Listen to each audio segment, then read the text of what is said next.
Morning! Nagpuprito tayo ng isda. Gagawin natin steak. Prito na rin ako ng ilan.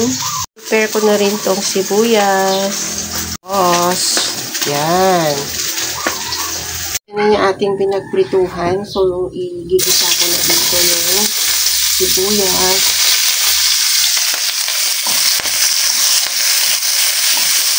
Yan, hanggang malanta. Tapos lagay lang natin yung sauce. Luto na, okay na. Medyo masarap kapag hindi masyadong lutong-luto. Nagka-crunchy pa siya. Lumalabas niya umaamoy na yung aroma ng sibuyas. So, pwede na natin ilagay yung sauce.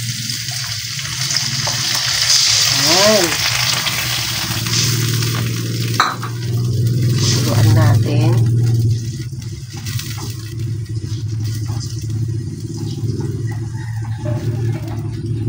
Lagyan din natin ng slurry. Para medyo slurry. Pwede na natin ibalik dito. Ilagay. Ating isda.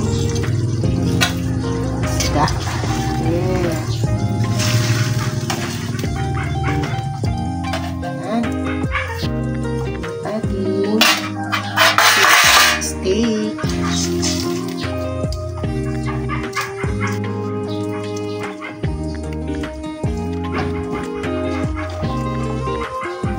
Puluan natin. Baliktarin natin para yung nasipsip yung lasa.